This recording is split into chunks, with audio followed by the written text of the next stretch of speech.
All righty. The TAs will be here to hand out midterm 3 in just a second. Oh, wait a minute. I'm kidding. Welcome, everybody, for coming in on such a beautiful day. We'll talk about the midterm in a little bit, but for now, let's remember where we were before the midterm. So if you remember, we were talking about I/O performance, and we actually were looking at a graph like this, which is a very typical graph of response time versus throughput or utilization, and typically it goes from 0 to 100% or 0 to 1, and it almost always goes straight up like this as you get to toward 100%. And that is because of many factors, not the least of which, or predominantly of which, is queuing problems. And so we're going to talk a little bit about that. But how do you get the performance out of an I/O system? Well, first of all, you know what you want. You've got to figure out you want response time or throughput or whatever your metric is. We talked a bit about effective bandwidth, which is the bandwidth you get when you take overhead into account. And so things like the controller and so on can be an important source of overhead. And other factors for latency are software paths, hardware controller, I just said that, I/O device service time, etc. So there are many things, many knobs you can turn to try to make things perform better. But queuing behavior is a big one. And this funny curve, which you've probably all seen in your various classes, tends to arrive in the least expected places. Whenever you can queue something and there's randomness in the system, a curve like this shall follow. Okay? And it's a very strange thing which you as engineers, software engineers, should know is always lurking. And it means never run anything at 100%, ever. Okay? Because you know it's going to be a problem. Now here's why people don't think about that kind of a curve. They think about the simple deterministic world where everything arrives at a regular rate, deterministically. It takes a deterministic service time, and if you do that, then this works out really well. Okay, there's no funny curve. You can run this thing up to 100%. Okay, we can talk about a service rate of mu, which is typically 1 over the service time. And that's how fast we can get something through the server. But when things are deterministic, it's just not terribly interesting, and it's also not very realistic. Okay? We also talk about the arrival rate. So this is my slow introduction to mu and lambda, which are 1 over the service time and 1 over the arrival time, are typically called mu and lambda, and they show up in a lot of places in queuing literature. And so for now, we're going to use them. And the other thing that's important is this utilization, which is lambda over mu. And the assumption is that lambda is less than mu. Why? Yes? Yeah, exactly. If lambda is not less than mu, then more things are arriving into the queue than leave the server, and basically your queue grows without bound. So utilization, U, is which is lambda over mu, is it needs to be less than 1. And if you're in a scenario where your utilization is bigger than 1, you've got a lot of trouble coming, okay? All right. So average rate here is the complete story. Average in, average out. And we'll talk more about averages in a second. So what about this ideal world? Well, there's a point here where my offered load and my ability to handle load is in balance. And so I'm not offering more than I can deliver. The queuing delay is constant. I get in the queue, I get out the queue. This is great. What happens in this world when my offered load exceeds what I can deal with? Yeah. Goes up, right? The queuing delay just keeps growing until at some point that influx drops off enough that the queue can empty. Okay, so this particularly simple deterministic scenario is a good place for us to start because it's kind of easy to think about. Are there any questions on this before we start making things complicated? Everybody good? So, this is the utilization less than 1 scenario, and, when we're in there, we know exactly kind of when something comes in, how long it takes to get out, so that's great.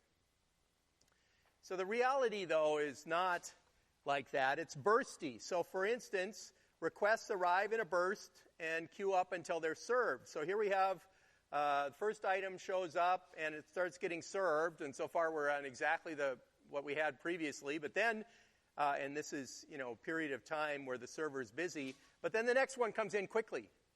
And the next one comes in quickly. It's a burst. And now what happens? Well, now that orange one can't get serviced until the dark blue one is done, and the light blue one can't get serviced until the orange one's done. And if you think about service time from the point at which it arrives to when it's done, notice how orange has a really long service time. Blue is okay, right? Light blue, also very long. So the problem of burstiness is the queuing delays start going way up. Okay? Questions? So now the thing is sort of how do we, same average arrival time, but the burstiness starts making the perceived time from when the thing arrives to when you get it out to be very long. So how do we model burstiness? So there's a nice mathematical framework in probability, which you start with an exponential Poisson distribution. And often you say sort of the probability of a given amount of time to service until something comes in, for instance, is lambda e to the minus lambda x. The average is 1 over lambda, and this is called memoryless. Does anybody know why we call this memoryless? By the way, the distribution of probabilities looks like this. Okay, it's in blue, yeah? Great. You know what's amazing is you came in here in the sun and your brain came with you. That's great. So memoryless is what you like to think of when you sit and wait for a bus in Berkeley, right? What happens is you've been sitting there and you say, I've been sitting here for 20 minutes. It must be soon that the bus is going to show up. But in fact, if it's a memoryless distribution, which we all know it is, how long you've been waiting has absolutely nothing to do with how long you're going to wait. Okay? And so that's called memoryless. And there's a mean, it's described entirely by the lambda parameter. There's a mean arrival time. The average arrival time, average arrival interval, is 1 over lambda. There's lots of short times, so things come in bursts, but there's also long tail. Okay, can anybody give me an intuition as to why memoryless is a nice model when you don't have enough information about how your arrivals are coming? Go ahead.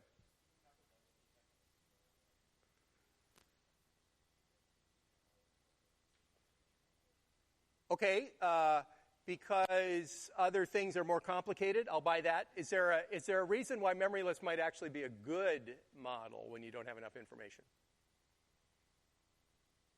I'm not disagreeing with what you said there. Well, let's suppose that you've got a lot of events. So oftentimes, for instance, you take, a radioactive isotope and you look at the amount of time for something to decay and you get all these particles out of there and you try not to get too close because otherwise you start glowing.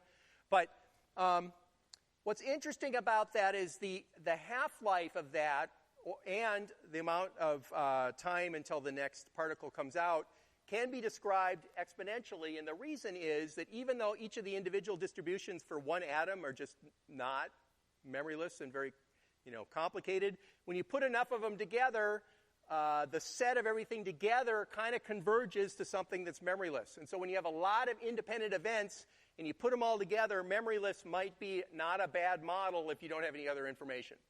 And so what often happens is when people don't know any better, they take the average and they make a memoryless distribution out of it, and they say, well, this is how our arrivals are going to look. And you'll see a lot of that if you look in the literature. Oftentimes, it's good. There are times when this is a very bad assumption, okay? Because just because you add things together doesn't mean you get memoryless out of it. But this is a justification why people often say we're going to have a memoryless or a Poisson arrival. Because if you add a bunch of independent things together, sometimes you get things that converge this way. All right, so you're going to have to, since this is not a probability class, you're going to have to go with it for now, all right? This is going to be the statement we use for now, all right? And there's some other things that you probably all got from your probability classes, so let's just look. Here's a distribution of probabilities okay, of scores on the exam, for instance. Perhaps each one of them represents, the area under that curve represents the probability that you're going to get that particular result when you serve a customer, for instance. And so what things can we talk about? Well, we can talk about the average. So this is go to McDonald's for a hamburger. What's your average service time? You add up all the time it takes to get the hamburgers, and you divide by the number of people, and that's the average service time for a hamburger. The variance is calculated as the standard deviation squared, as basically the sum of probabilities times t minus the average squared. And then you take square root, and that gives you the standard deviation. Okay, and that's a measure of how much spread is in the system. Okay, and you're well aware of standard deviations. You use them all the time, if for no other reason than thinking about curved grades. The other thing that's a very interesting number you probably haven't come up with or haven't seen before is C, which is the squared coefficient of variance, which is sigma squared over m squared, mean squared. And this is a unitless number that tells you something about the distribution. And it's a very simple number. Rather than all the complexity of this, I can talk about C and sigma squared and m, and that may be enough under most circumstances to know what's going on. So some important values of C, by the way. So if you have no variance, deterministic arrival is going to be C equals 0, right? Because the no variance is going to have sigma squared equals 0, and so C is 0. C equal 1 is memoryless. That's another useful one, okay? What's kind of interesting is things like disk response times when you're watching the head move around. That tends to be C equal about 1.5. So this kind of tells you that the majority of the seeks are a little less than the average. Okay. So let's, I'm assuming everybody has seen these numbers before except for maybe C, but you guys can give me the benefit of the doubt on C. Let's talk a little bit about queuing theory now.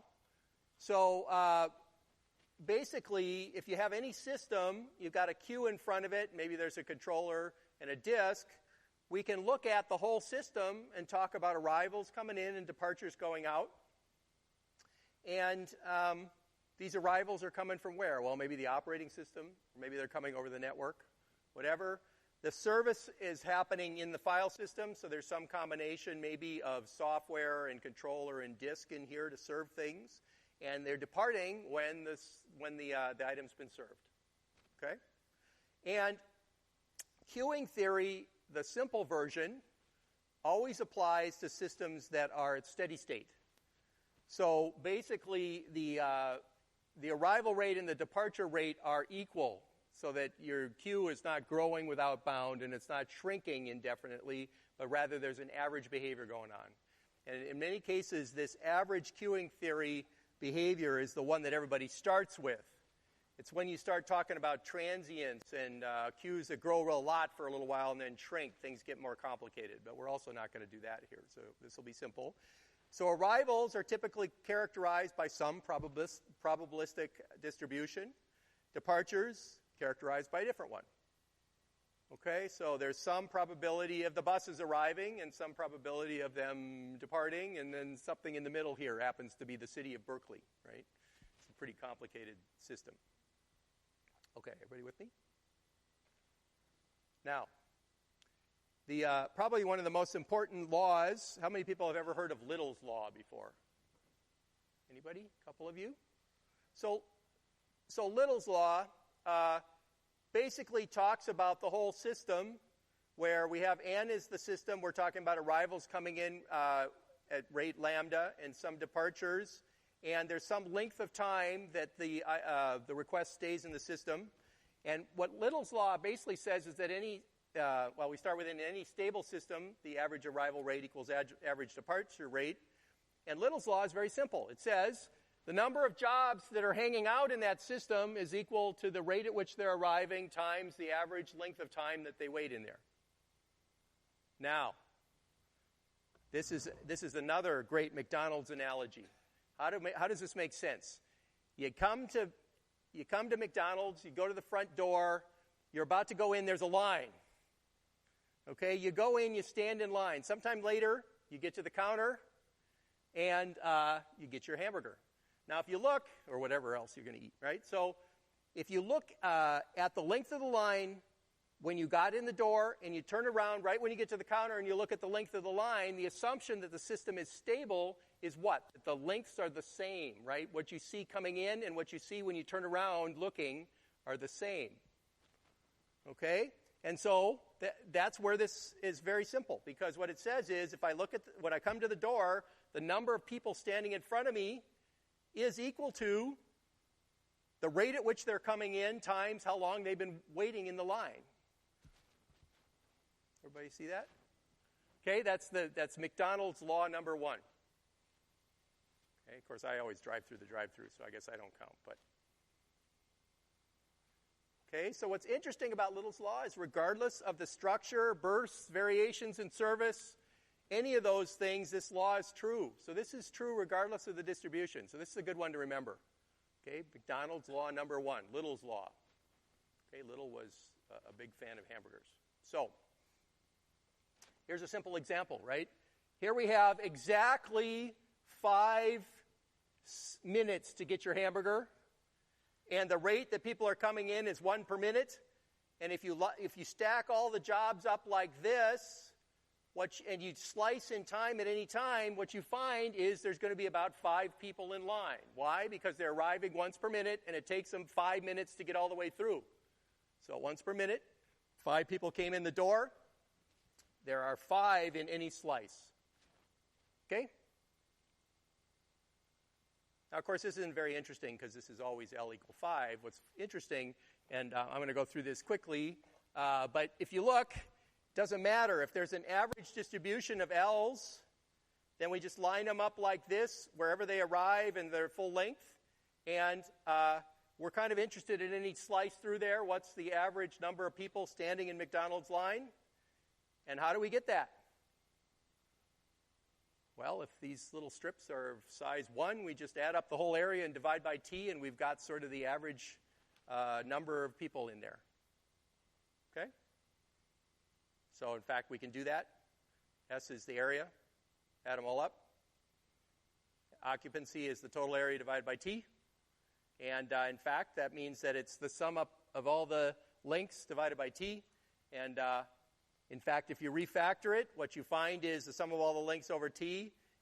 You multiply by n total and divide by n total, and what you end up with is average rate coming in times the average length of the time. So, don't want to belabor the point, but I just want to tell you what's cool about Little's law is it doesn't matter how complicated the distribution of service times is.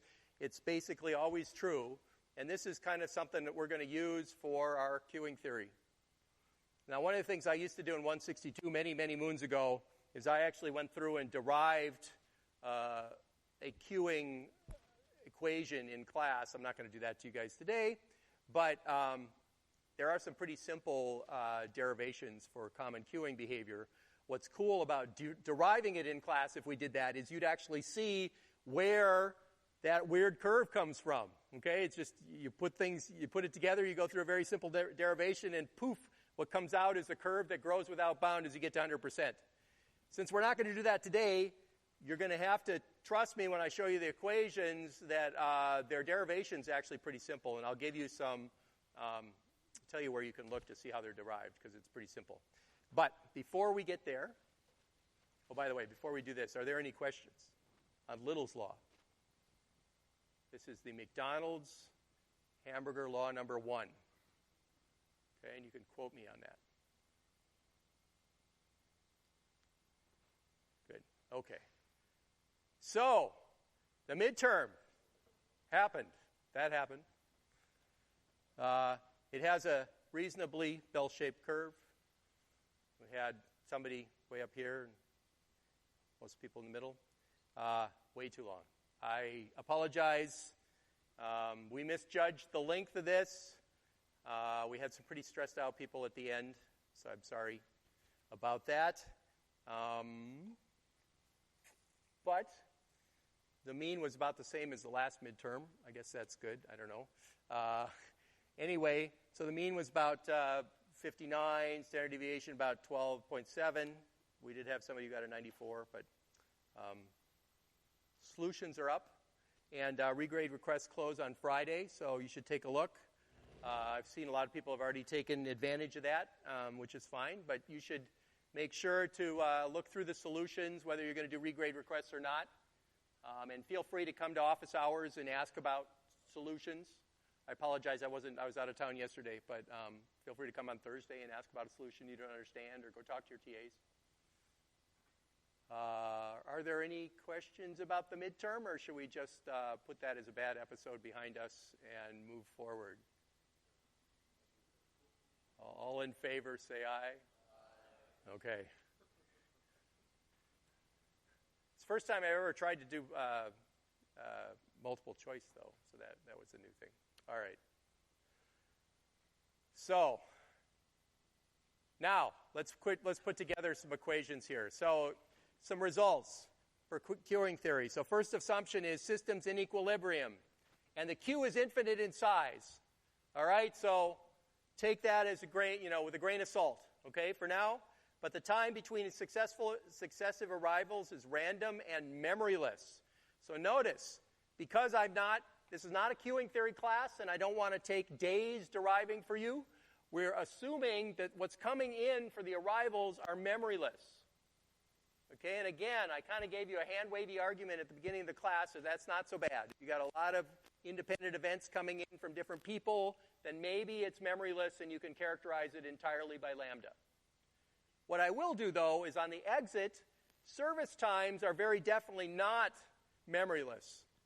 Can anybody give me a great example why the service rate for a disk request may not be a memoryless thing? Anybody want to take a stab? Yeah.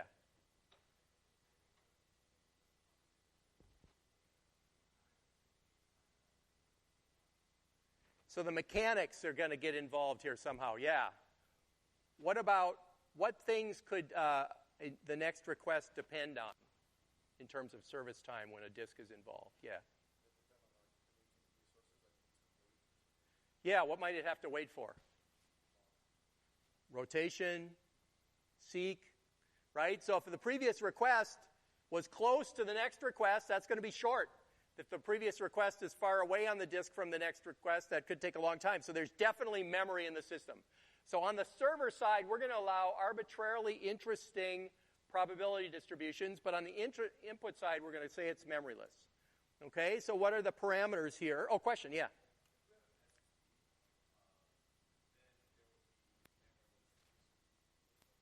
No, SSDs are also not memoryless because there's the wear leveling that goes on. The firmware is moving stuff around. So the time to actually do an SSD request is not as long as a disk, but it's still going to have some weirdnesses to it.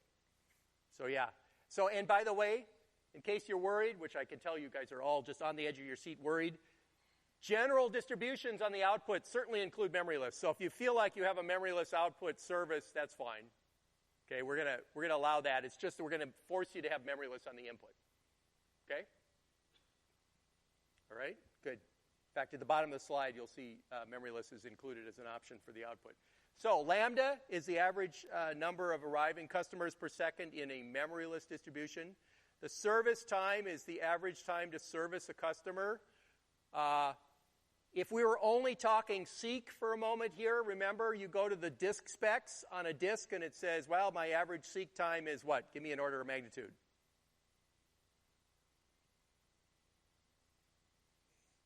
6, okay, 5 milliseconds, somewhere in there, right? Good. And then actually 30% of that's a typical, but anyway, you could come up with an average. We also have a squared coefficient of variance on that distribution. So what's kind of interesting to me, and maybe it'll be interesting to you by the time I get to the bottom of this slide, is those are the only two things I need to know on the output. No matter how complicated that device is, if I could come up with an average service time and a coefficient, squared coefficient of variance, I've got enough to build a queuing model of this. Doesn't matter how complicated that is. Okay, so that's kind of cool. The service rate mu is going to be 1 over the service time. These green is things we derive. So these are independent parameters in red, and green is something we can get. The utilization is lambda over mu. Okay, or that's the same as lambda times service time.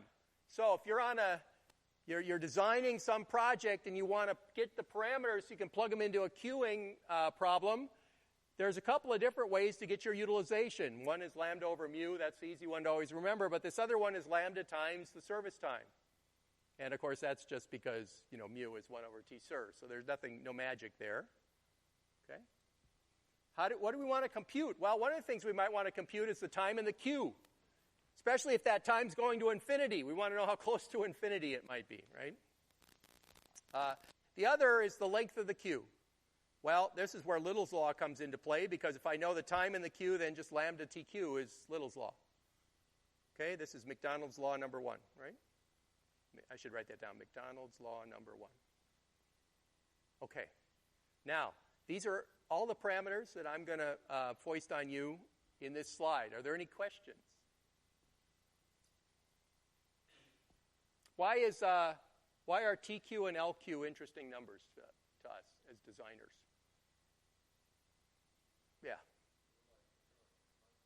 Yeah, we'd want to minimize the time in the queue. We might want to know how big our queue size has to be, right? That might tell us about that's what you were going to say, yep. That might tell us about what LQ is worth. Especially given that anytime somebody says this could take an infinite amount of time, they're not being fully honest with you, right? So obviously, finite queue sizes do something to that infinity. So whatever queue size you pick, if you're picking something that's pegged up toward the top of that queue, then there's a lot of items that are not even getting into the queue in that case. All right, so what are some results? So the simplest result here is if that output service rate is memoryless, then the time in the queue is the average service time times this utilization blow-up factor, u over 1 minus u. And what happens to u over 1 minus u as u goes to 0? What's u over 1 minus u as u goes to 0? 0. Good. Yeah, the sun didn't totally bake your brains, right? Now, what is u over 1 minus u as u goes to 1? Up, right? Goes to infinity.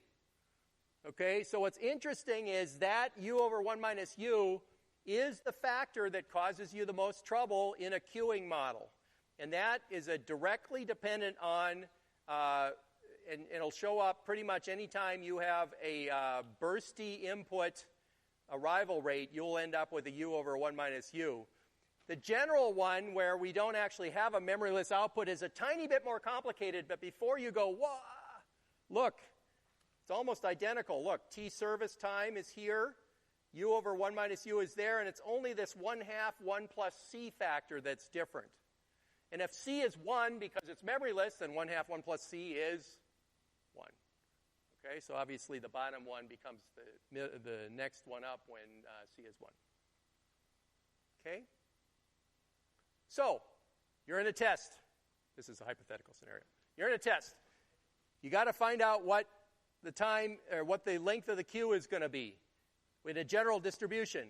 Well, you have this equation to find the time in the queue, and then you're going to multiply by lambda to get the LQ. But this equation, you need to know the service time, you need to know C, and you need to know utilization. You plug them in, you're good to go. Okay? And that tells you right off the bat what the time in the queue is, and thereby what the length of the queue is. And again, I'm going to highlight this. Okay, where's the weird behavior? The weird behavior is that u over 1 minus u factor causes this behavior to go up toward infinity as the utilization goes toward 1. Okay? Period. Now, obviously, queues are not infinite in any real system. So the only way this gets toward infinite time is because the queue is infinite. Okay, so any finite queue is going to cap it off, but your times, however long your queue is going to be, you're going to be pegging your queue to be full all the time, and things aren't even going to be able to enter, which is going to back up to the rest of the system. Question, yes? This line, this was basically response and queuing delays, so this is assuming there might be some overhead that's not just the queue portion. Yeah. But if this were only queue, then it would start at 0, of course, yeah. Good question. Okay. Any other questions? Again, why is there an unbounded response time? Oh, sorry, was there a question? No. So why is there an unbounded response time? Well, if we have deterministic, here's an intuition, by the way. If we have a deterministic system of arrivals, and it's deterministic, it just arrives deterministically, and it gets serviced deterministically, and there's absolutely nothing interesting there. So if your things are coming in without any bursts, and they're coming in at exactly the same rate, then there it is. Not interesting. On the other hand, if you've got stochastic behavior where it's memoryless and there's a bunch of things at short time and then long tails, then you get burstiness, and what happens there is these things come in clusters. There's a cluster, here's a cluster, and by the time they get done, they all have to be serviced. What you end up with, because of the burstiness, the combination of a lot of short ones and some long ones, is you end up with gaps where the queue is empty and you basically never recover that time. And this is why, if you have a utilization of 1 and a bursty input, you just can never recover from that. So utilization equal to 1 is effectively infinite queue size because you're losing some gaps there that you can never recover from. Okay? So this behavior here, this is all on the memoryless input. It's totally because of the memoryless input. Any randomness and burstiness on the input causes this particular set of queue models to blow up.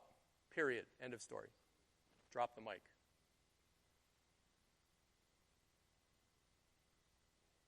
Okay? Good. Now, let me give you an example before we leave this particular thing. So there's a couple of things I want you to get out of tonight's lecture. So one is that there's a remarkably large number of remarkably large number of phenomena that can be described with a simple queuing model. Okay, assuming that you've got a memoryless input and an arbitrary output, you can find out what the behavior is going to be with a fairly simple equation. You guys should go back afterwards, after the shock of seeing it the first time wears off, and take a look. It's not too bad. Okay, which is remarkable. I would say it's worth burning this one into your memory. Again, pull it out at parties because I'm always looking out for you guys, all right? But these very simple equations are something that you could sketch on the back of an envelope and kind of see how bad your utilization is going to be. Because this can blow up. Here's an average service time. Let's suppose it's 20.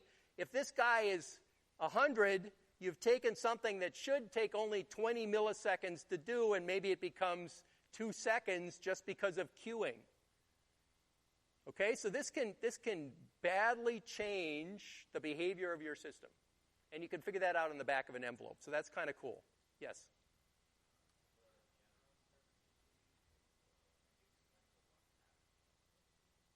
Sure. So general,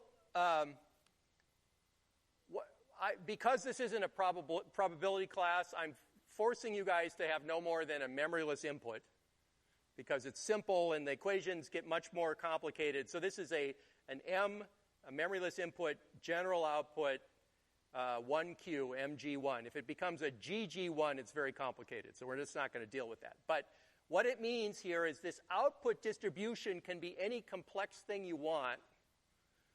Okay, it takes into account, the movement of the disk heads and rotation, whatever, complicated. All you really need, by the way, is the average time to service and the C factor. If you know those two things, that's enough. And you plug them in here, average service time, C factor, and it's 1/2 1 plus C. That's just the way it works out from the derivation.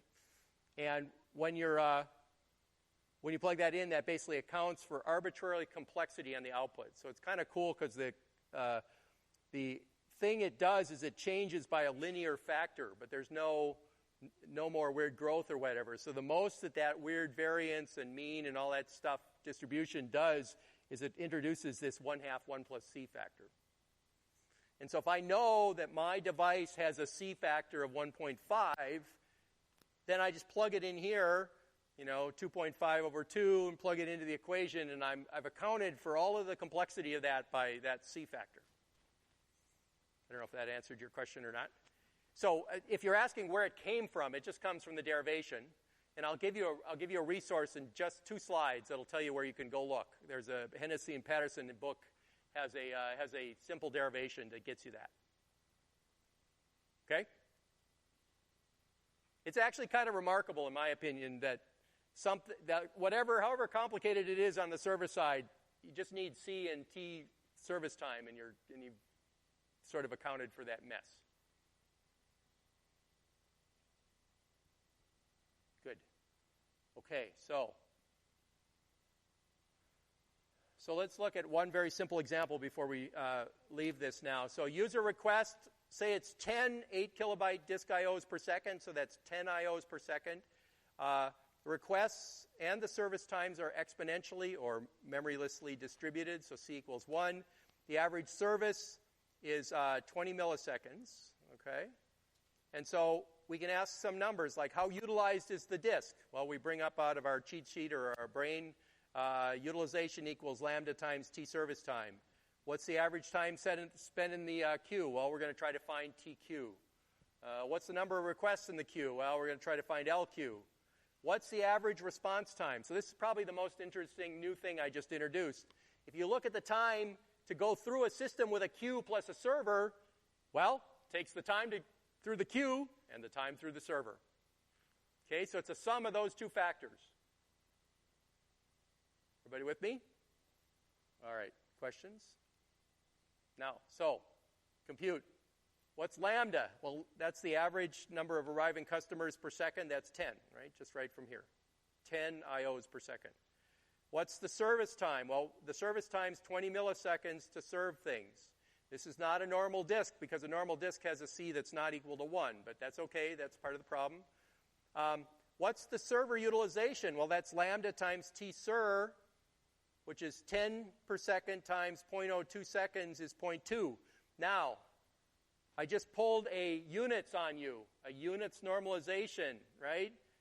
Milliseconds and seconds don't mix. Don't get yourself in a scenario where you multiply 20 by 10 here, because what we had to do is compute them turn them both into seconds, so the seconds cancel out, and 0.2 is unitless. There are no units left there. Okay? Question, yes? Say it again? U is usually a number between 0 and 1. But, you could call that 100% if you wanted to. I think the answer is yes to your question. It's basically a percent or utilization. What's the average queuing time? So this is pretty straightforward. I just pulled that first equation. We have the T ser is 20 times 0.2 over 1 minus 0.2 is 20 milliseconds. I should put that in there. Times 0.25 gives me 5 milliseconds. So I spend 5 milliseconds in the queue, which the length of the queue is 0.05. So notice that there's hardly anybody in the queue. Less than 1 most of the time.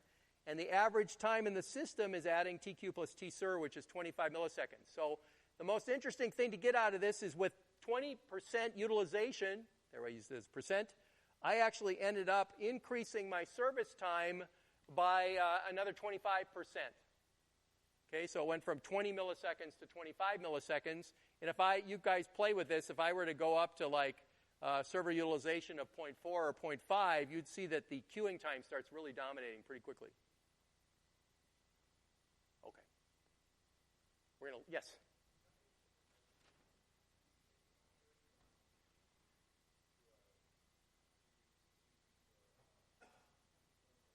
This is a great question. So if the queue is getting too long, what do you do? Right? Many possibilities. Obviously, if you can speed up the service time, your queue will get shorter. Or you can do parallel servers. So you can build a multi-queue situation, and that's a little more complicated, but you can look the formula up. So yeah, you can have more servers. You can make the servers faster. Those are ways to make it faster. Good. And obviously, by the way, if I'm close to 100% utilization and I put 2 servers instead of 1, now I've brought myself down to 50. So you can imagine that what I'm really trying to do is get in that linear part of the curve before it really starts going up to a crazy point. So by putting 2 servers in there and bringing myself down to 50%, I'm more likely to be closer to that linear part of the curve where things are reasonable. So yeah, so definitely doubling the number of servers is probably a good response there. Yeah. Good. And that, by the way, how many people have heard of RAID 0? What is RAID 0? Yes.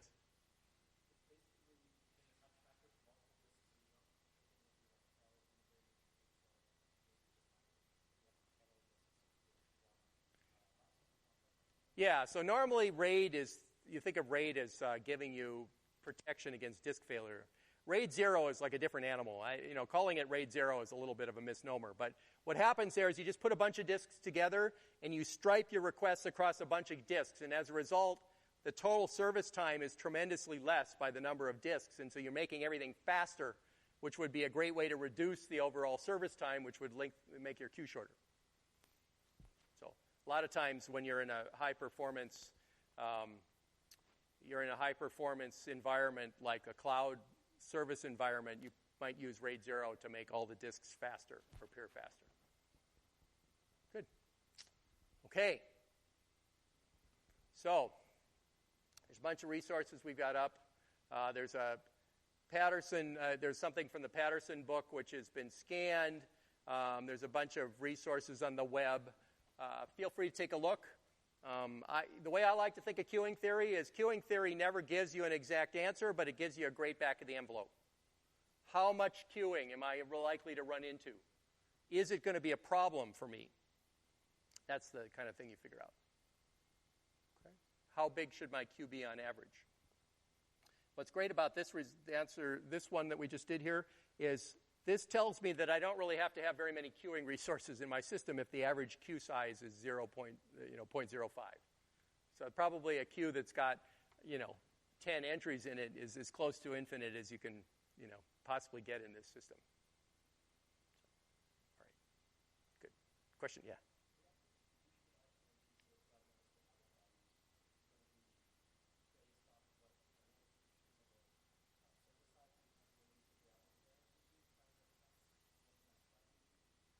Oh, the max value is, there are scenarios where the queue can fill up indefinitely because of burstiness. You can actually, there is a way to come up with the variance on these very simple models. Yes, if that were something of interest, yes. Once you get into the GG1 queues and GGN queues, it gets pretty complicated very fast. Great. Okay, so how else do we optimize I/O performance? So we got response time is queue plus I/O service time. So obviously, reducing the queue time is important. The best way to make anything faster is to make everything faster. Okay? I'm sure that every one of you here is going to be tasked at some point in your professional career with making something that's too slow faster. That will be an analysis. I can guarantee that's an analysis every one of you is going to run into at some point. And, the obvious thing is you make everything faster, but that often is an unreasonable amount of time involved, and it may not always be practical. Parallelism, as we were just discussing, is a great way to reduce the queue sizes by having more servers. So that's a nice one. Find whatever the bottleneck is and optimize it to give a faster service rate. Okay? All right. And then do other useful work while waiting, obviously. So what did we do when we were talking about demand paging?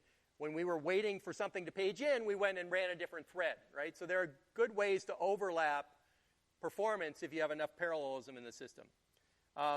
Queues absorb bursts and smooth the flow, so queues are often a very useful thing to have. If the queue is always filling up 100% because the queue is too short, then the bursts impact upstream in the system and screw everything up. Whereas if the queue is long enough, then those bursts get absorbed and the upstream system doesn't get affected.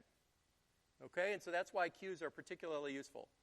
And if you have finite queues, then you got to start thinking more about admission control to limit delays.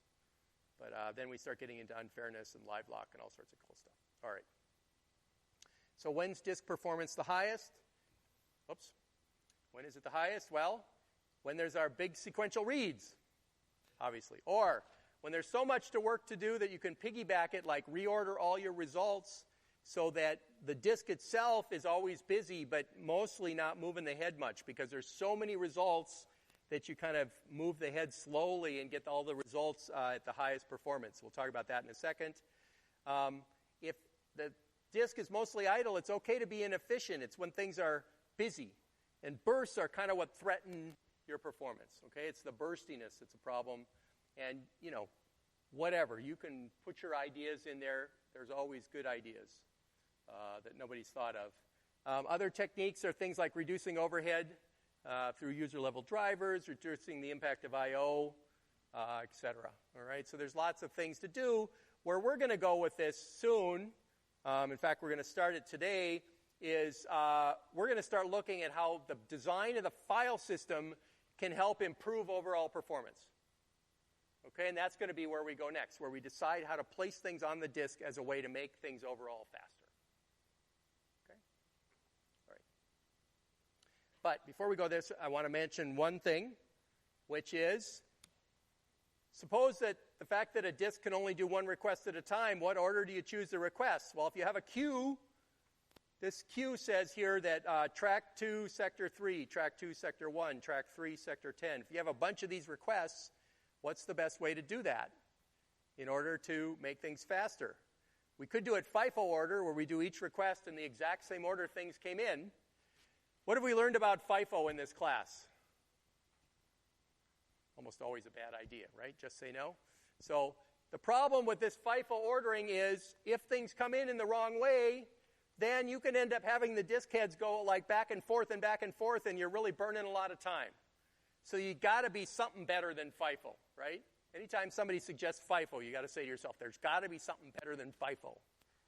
Okay? Here is a simple thing that might be better, right? Called the shortest seek time first. So you pick the request that's closest on the disk, and you got to include things like rotational delay and et cetera. And so, for instance, you might do 1, 2, 3, 4, because those are only going to the next closest item.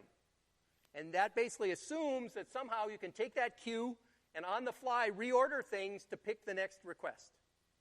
Okay, and that's basically trying to limit how much seeking I'm doing.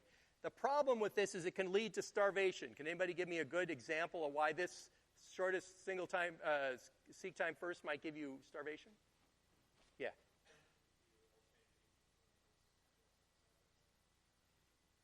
Yeah.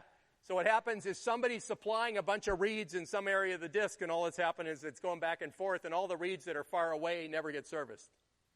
Okay, so the problem with this is maybe good at reducing the overall seek time, but it's really bad at being fair. In fact, it's so bad at being fair that things that are stuck in the wrong part of the disk might never get serviced. So you can imagine, maybe this isn't a particularly good scheduling algorithm. A better one is called SCAN, or the elevator algorithm, which you've probably heard before.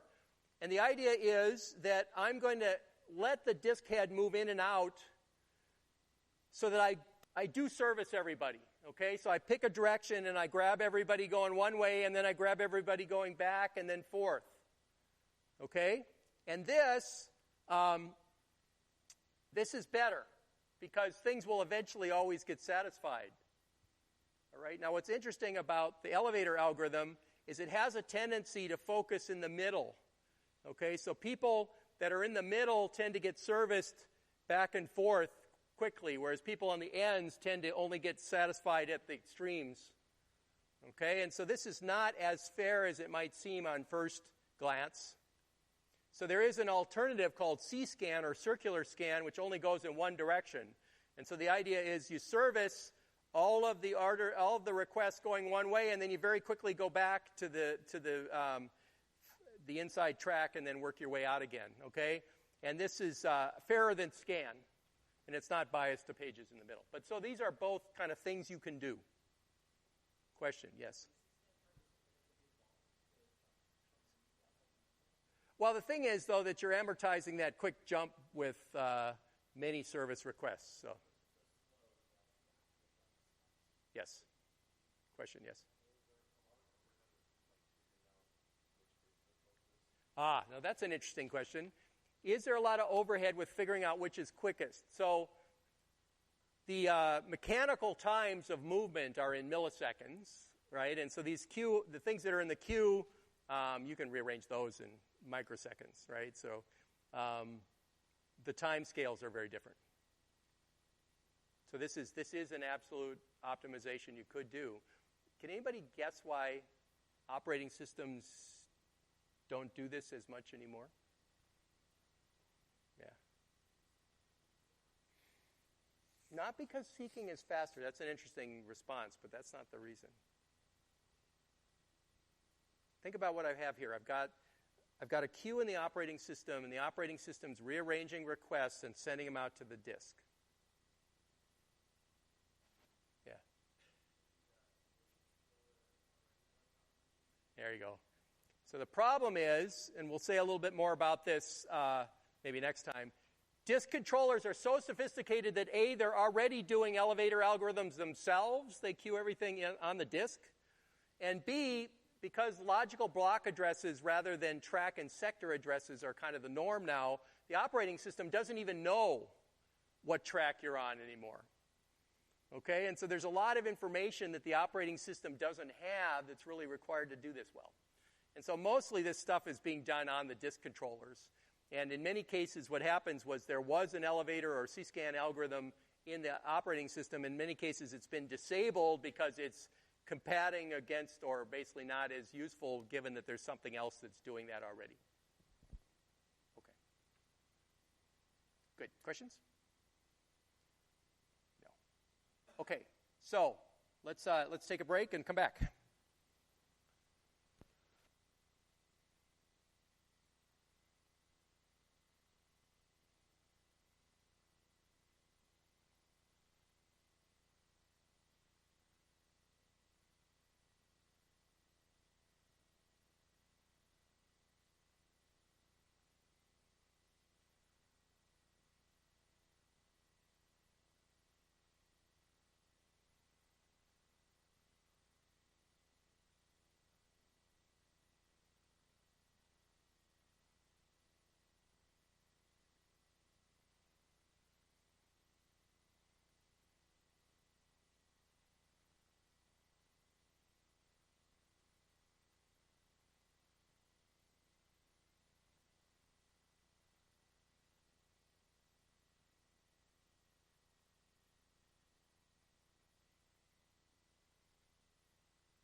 So, how do we hide I/O latency? If you remember, a couple of lectures ago, we talked about the standard interface, which you're used to, which is blocking, which is when you request data with a read or write system call, you kind of wait till the data's out or back. And the non-blocking was just give me what you got and tell me how much you gave me, but never wait. And the asynchronous was a third variant, which was here's a buffer, start the I/O, and then tell me later via a signal or something, some mechanism, when it's done. Okay, so these were the three kind of options we talked about. The default that you typically get is the top one, but the bottom two are ones you could get using ioctals often to control it. Okay, but we're going to start working our way to this interface and understanding how we might implement some of these things.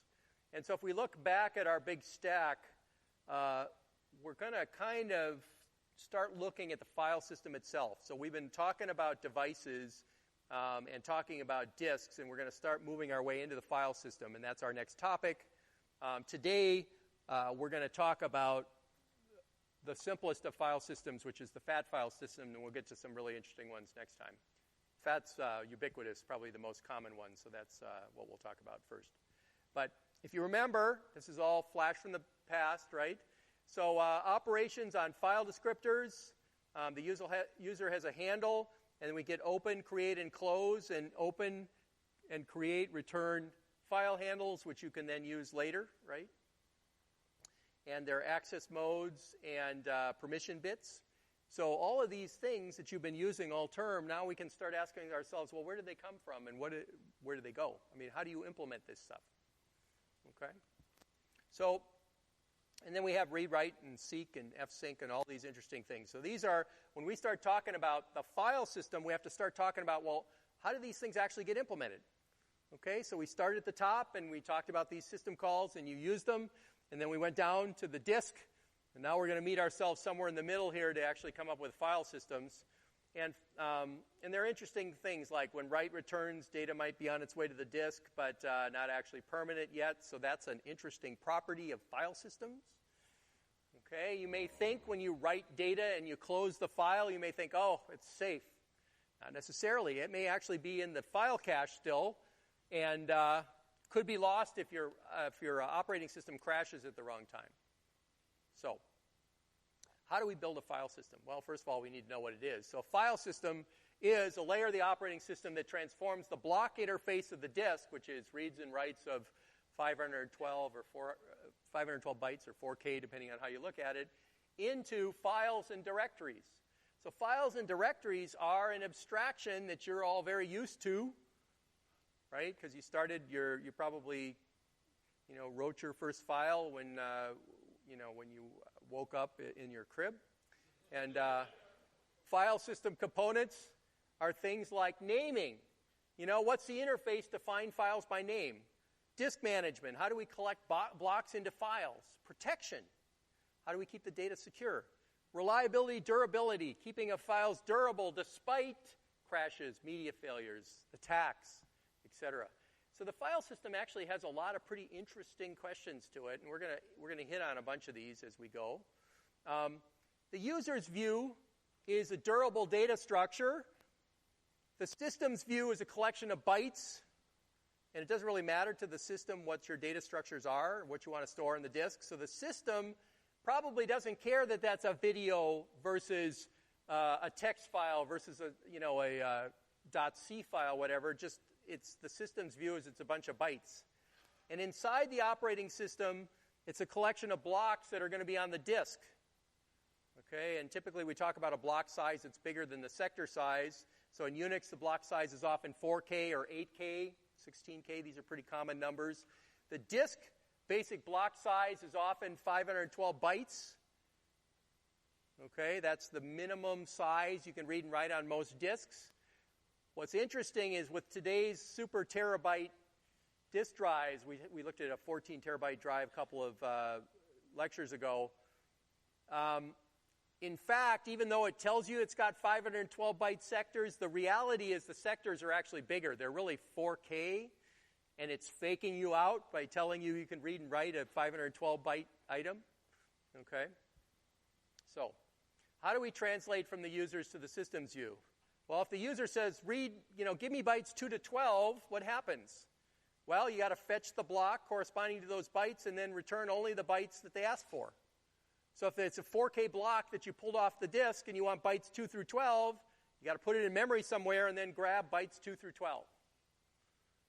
Okay, that's the contract with the system call. Now, what's interesting question here might be, well, what if they then ask for bytes 13 through 20? Do you have to bring it off the disk again? Hopefully not, right? That would be a very bad system, because we know that anybody who asks for 2 through 12 is probably about to ask for 13 to something, and so the operating system might want to use caching somehow. Okay? What if we write bytes 2 through 12? Well, this is more complicated than you think. You got to grab the block, you got to insert the new bytes, and then you write the block out. Okay? So it doesn't make sense to send 10 bytes or 11 bytes down to the disk. You can't do that, right? The disk only reads and writes in block or sector sizes. Okay? And so the file system cache is going to be crucial. It's going to help us, make this work well across several calls, and it's going to help us write bytes across several calls without having to keep talking to the disk. And that thing I said a little bit ago, which is you might write your data out and it's not on the disk yet, that's a side effect of trying to make this second thing fast. You don't want it to be that when I write something and then I write something else and then I write something else, I'm doing a lot of disk writes, because that's just inefficient. So what you do is you typically write stuff on, not on the disk, but in memory, and then you flush it to the disk. Okay, and what's interesting there is you can start asking yourself about what is the semantics of that and when do I know it's at the disk. Okay. Everything inside the file system is in whole-size blocks, in case that wasn't obvious. So if you do get-Cs and put-Cs, it's always getting and putting in 4K blocks on the disk. Okay, so the cache gets in the way. All right, so this idea of disk as a scroll of information is filtered by the file system before it gets to the disk, and that's going to be the architecture we got to discuss, is those things in the file system that gives us that abstraction. Okay? Questions? Now, so from now on, a file is a collection of blocks, and we got to figure out how to put those blocks together. So what are basic entities on the disk? Well, a file is a user-visible group of blocks arranged sequentially in some logical space. So if I've got a 50-block file, well, there's 50 blocks on the disk somewhere. And how do I know what order they're in? Well, that could be a problem if you don't know what order it is in. So oftentimes, the first block, second block, third block. So part of the file system is keeping track of the ordering of the blocks. Okay? A directory, of course, is a user-visible mapping of names to files. Now, you're all used to hierarchical directories. We'll talk about that in a second because you've grown up with them. I actually have seen a couple of operating systems that didn't have hierarchical directories, and you put a disk in, and it was one directory. That was it. Okay, IBM had these things they called volumes, which you would mount, and it was one huge directory. Okay, imagine how inconvenient that is, right? Because the hierarchy is something that we use to organize. So we're going to access the disk as a linear array of sectors, and there's two options here. So the disk, either it's cylinder, surface, sector, right? Remember, a cylinder is a group of tracks that are right on top of each other. So you say, I want the block that's at this cylinder, this surface, the top of platter number 4, and this sector. That can tell me exactly which disk block I'm interested in. Or I could have a logical block address, which says every sector is numbered from 0 to something very large, and I specify which block I want by the number. Now, once upon a time, operating systems used the first. Okay, when you talk to a disk, you would say, I want to go move it to cylinder 5, surface 12. No, it's not that big. Surface 2, sector 36. And the operating system kept track of that. Now, as the disks got smarter and smarter, and for that matter, bigger and bigger, that all moved on to disk. Because you can imagine, for instance, that cylinder, 5, surface 2, sector 36 might actually be a bad sector. can't store data. So who keeps track of that? Well, in the old days, it was the operating system had a bad block map. Today, you get a disk, it's got the bad block mapping on the disk itself, and the operating system says, give me block 12 or block 136. Okay? All right, yeah, question. Oh, yeah. There's a full processor on everything. There's probably a full processor in the front pocket of your backpack there. Now, funniness aside, I don't know whether you'd call it a processor or a microcontroller, but there's definitely a lot of smarts on disks. And probably several of them. There's probably one that handles the interface to the computer, and another that handles the disk movements and stuff. So there's lots of independent controllers. Yeah. So the controller typically translates from addresses to physical position. In the first case, the operating system has to deal with bad sectors. In the second case, the hardware shields the OS from the structure of the disks. We're basically in that second case. Okay. Now, you need a way to track free disk blocks in an in a file system. What could you do? Well, I start with all the blocks free, and then as I use them, I mark them not free. So I could do that by linking them all together into a free list, or I could use a bitmap. Okay, both of these are options. Linking all the free blocks together is extremely slow. Okay, imagine 14 terabytes worth of 4K blocks, linking them together. Okay, that's just not a particularly good way to do it, whereas a bitmap, that sounds like a great idea, right?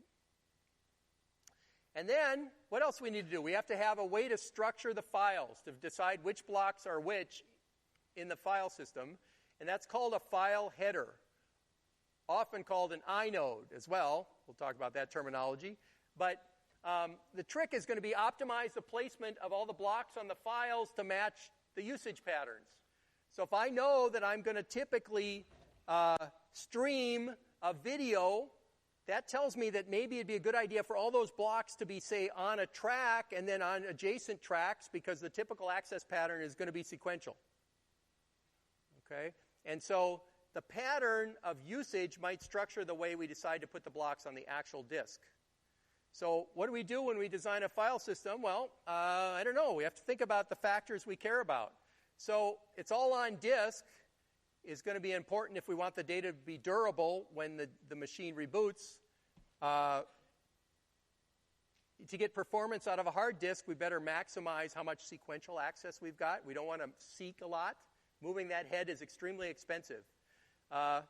We might want security. So that's why, for instance, Unix makes you open before you can read and write, because that file handle you get back has already been checked for your permission to read or write, and now I pass that file handle in, and now the operating system, you think of it as caching those credentials.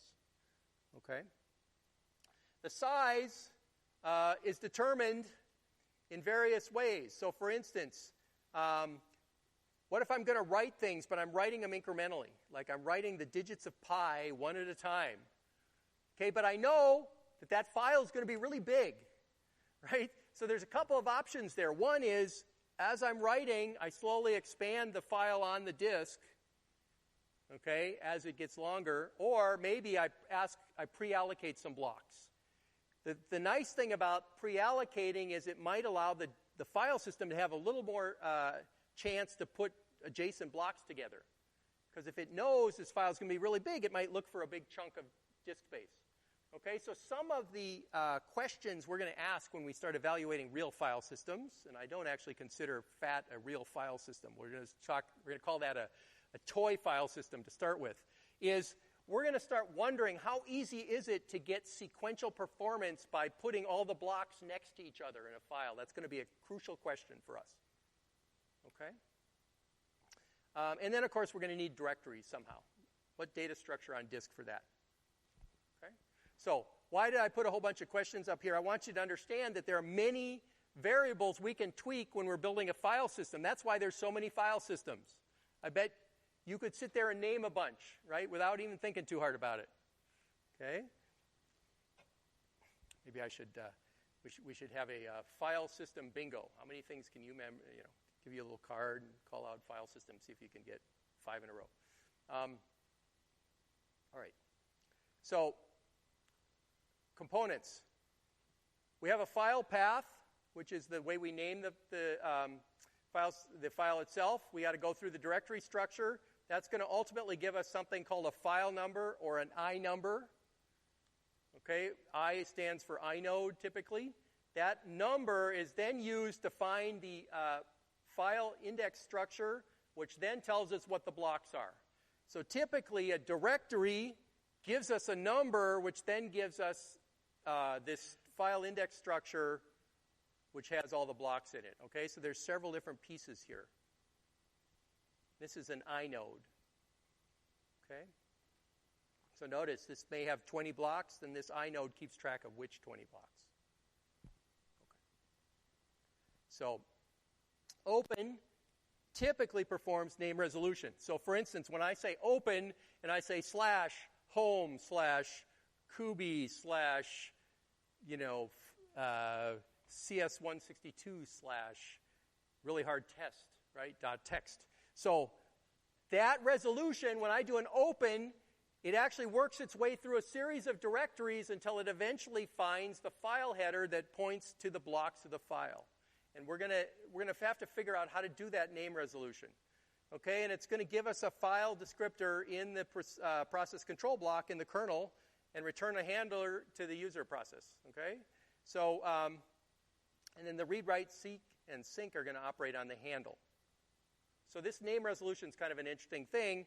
And as you can imagine, all the components of the name resolution are cached. Right? Remember, operating systems are all about caching. So /home, that's going to be cached somewhere. /kubi, that's cached somewhere. /CS162 / each of those components are cached. Question, yes? No, they're cached in the operating system cache.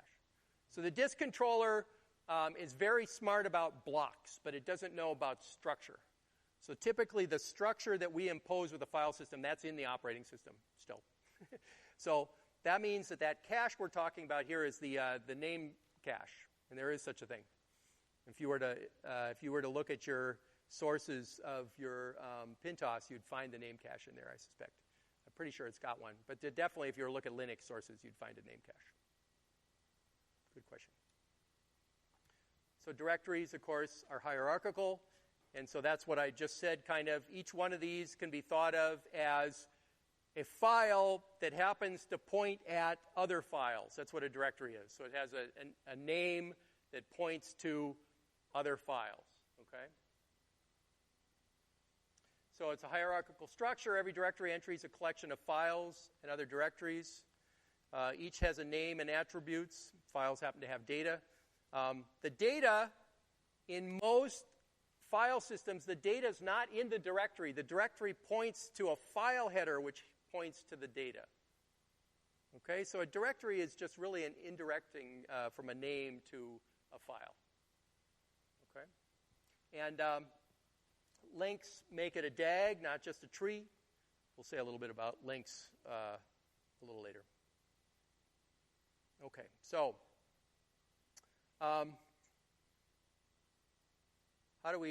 what is a file? So it's named permanent storage, contains data, which are blocks on disk somewhere, metadata like attributes, what's the owner, what's the size, when it was the last open, what are the access rights, read, write, execute, owner group, other, access control list in Windows. How many people have dealt with access control lists in Windows? It can get arbitrarily complicated. You can sort of give different people permissions to do different things. Very different from Unix attributes, which are much simpler. Okay? If you look at what does the operating system think about when it's thinking about a file, is in kernel memory, when you say open a given file name, the directory gets pulled into memory and cached there, parts of it, and then you find it, which points at a file control block for that file. Okay, so the open system call does the resolution, finds the file control block, basically brings back that file control block into the process control block, and then returns the file handle. Okay? And once we have the file handle, Then we do a read on it. We look it up. So the file handle that you got back from open, you look in a per process file table. That points at a system-wide file table, which gets the file control block, which allows you to get data blocks. So really, that number, which is the file handle that you guys are all used to now, right? Open gives you 5. That file handle is really an index into the per process file handle table that's in the kernel, which basically then points at the file control block. So what's interesting question as we start talking about file systems also is, what do the file control blocks look like? Okay, what is the inode structure?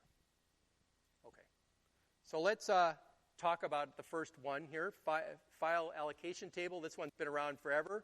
It's probably the most commonly used file system ever, okay, because every USB memory stick you've got, every camera, every cell phone uses the FAT file system. Is that good?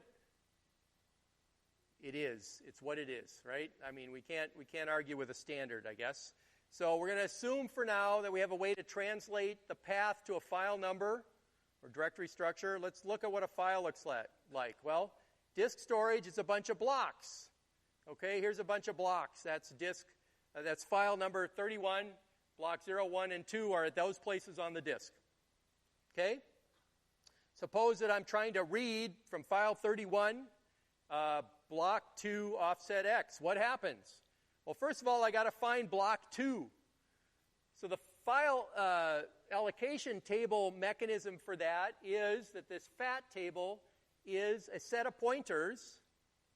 Okay, so we start by indexing into point 31 in the file allocation table, which is the name of the file. That points to the next block, which points to the final block. And once we found that spot, then we can read it from disk into memory. So notice that there's no actual data in the FAT. The FAT is purely a set of pointers that link together the blocks in the file. And as long as you know the first one, then you can get all the subsequent ones by just chasing the pointer list. Okay? So this is a little weird relative to any of the other ones we're going to talk about, in that there isn't actually a file header. There's just a file number. And that number points at some place in the FAT table, which then lets you walk your way through to find the rest of the file. Yeah, question? Say again? No, the FAT table is per disk. So this FAT table is actually stored at the beginning of the disk. Now, it may be cached in memory, usually is. So, for instance, so file is a collection of disk blocks. The FAT is linked one-to-one with blocks. So every block has an entry in the FAT. The file number is the index of the root. File offset basically is the type of access you can do. You can follow the list to get the block. Unused blocks are basically marked as unused. So there is a special number in the FAT that says I'm not used. It's a 0 or something like that, typically. The rest of the numbers are pointers to other FAT blocks. So basically, the way I get free blocks is I have to search through the FAT, possibly from the beginning, till I find a free block. Okay, and so you can see that fragmentation happens very quickly here. Okay, fragmentation is the name of the game. So now if I'm writing, for instance, I'm going to grab a free block and link it into the file system, and now I've used that free block, and now it's part of that file. Question? Yes? So if every free block has a pointer to the next block in that file, yes, then what is the last block? The last block has a special token, like -1. It's basically 0xFFF8 or above, so but mostly it's like a -1. Yeah.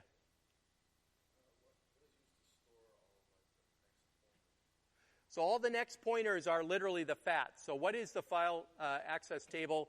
It's a set, for instance, in FAT32, which is the most recent one and the biggest one. It's a series of 32-bit numbers. And those 32-bit numbers either point to the next block in some file, or they're 0 indicating they're free, or they're -1 indicating you're done. The end of a file. And for instance, let's just look what happens when we create a new one. We're going to grab free blocks.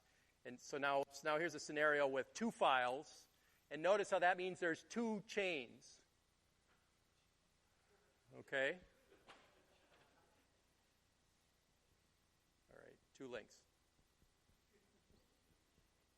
Yes, question.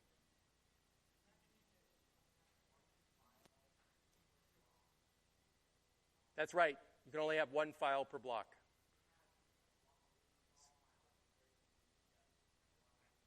So that's a good point. So a file can never use less space than a block. That's a different way to say what you just said. Yeah. Okay.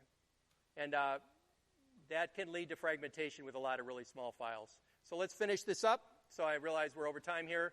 So FAT32, there's FAT12 was the original one, FAT16, FAT32. These are all possible ones. They're used a lot. Where is it stored? It's on the disk at the beginning.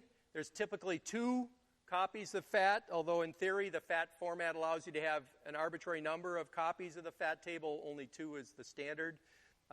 When you format a disk, you zero all the blocks and mark all the FAT entries free. When you do a quick format, you basically just mark all the entries free.